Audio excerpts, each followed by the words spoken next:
വണ്ടി കംപ്ലീറ്റ്ലി സാധനങ്ങൾ കൊണ്ട് പാക്ഡാണ്. ജസ്റ്റ് ആ ഫ്രണ്ടിലത്തെ 2 സീറ്റ് മാത്രമേ ഒഴിവുള്ളൂ. അതെനിക്കും എൻ്റെ പെങ്ങൾക്കും. ഇതാ ഞാനും എൻ്റെ പെങ്ങളും പിന്നെ അവളുടെ ഒരു ചായയും. നമ്മൾ ഏകദേശം ഒരു രാവിലെ 5:30 ഇറങ്ങിയ പള്ളിയിൽ പോയി പ്രാർത്ഥിച്ചു. കാർ ഓണാക്കിയപ്പോൾ തന്നെ ആദ്യത്തെ പാട്ട് ഓട്ടോ പ്ലേ ആയിട്ട് ഇതാ വന്ന് അതും കേട്ട് നമ്മളങ്ങ് ഇറങ്ങി. Vlog number 1.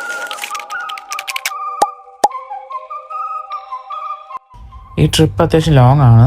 ഏകദേശം 3550 കിലോമീറ്റർ ഉണ്ട്. ഇപ്പം നാട് വെച്ച് നോക്കുകയാണെങ്കിൽ കന്യാകുമാരി തൊട്ട് ജമ്മു കാശ്മീർ വരെ ഇതിലും ഡിസ്റ്റൻസ് കുറവാണ്. നമ്മൾ ഇറങ്ങുമ്പോൾ ഇങ്ങനെ ഇടയ്ക്കിടയ്ക്ക് കുറേ പിറ്റ് സ്റ്റോപ്പൊക്കെ എടുക്കും, ഒന്ന് ലെഗ്സ് ഒക്കെ ഒന്ന് സ്ട്രെച്ച് ചെയ്യും. നമ്മൾ നോർത്ത് ബേ എന്ന് പറയുന്ന ഒരു സിറ്റിയിൽ ഇറങ്ങി. എന്നിട്ട് ഫസ്റ്റ് ഫുഡ് കഴിച്ചു.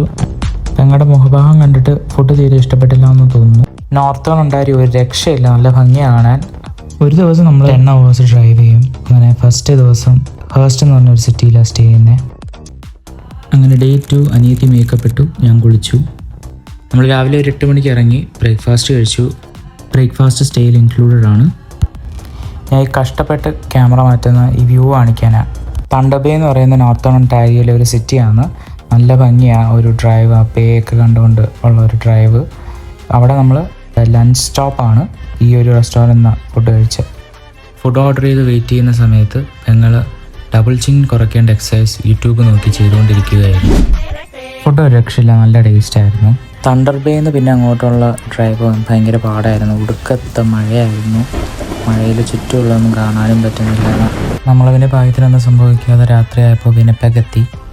വിനപ്പെഗ് അത്യാവശ്യം വെൽക്കമിങ് സിറ്റി ആയിട്ടാണ് തോന്നിയത്. കസിൻസ് ഉണ്ട്. നമ്മൾ ഒരു 2 days വിനപ്പെഗിൽ സ്പെൻഡ് ചെയ്തു. ഇവിടെ 2 ദിവസം കസിൻസായിട്ട് നല്ല രസമായിട്ട് ചിലവഴിച്ചു. വിനപ്പെഗിൽ നിന്ന് നമ്മുടെ അടുത്ത ഡെസ്റ്റിനേഷൻ എഡ്മണ്ടൺ ആണ്. ചേച്ചി കുറച്ച് ഹോം മെയ്ഡ് ഫുഡ് തന്നു. നമ്മൾ സസ്കാച്ചൂണിലും റെജൈനിയിലും സസ്കറ്റൂണിലും സ്റ്റോപ്സ് എടുത്തായിരുന്നു. അങ്ങനെ അവസാനം നമ്മൾ 4 province എന്ന് വെച്ചാൽ ഇവിടുത്തെ 4 സ്റ്റേറ്റ്, 3 ടൈം സോണ്, പിന്നെ 3500 കിലോമീറ്ററും ഒടുവിൽ എങ്ങനെയൊക്കെ നമ്മൾ എഡ്മണ്ടൺ എത്തി.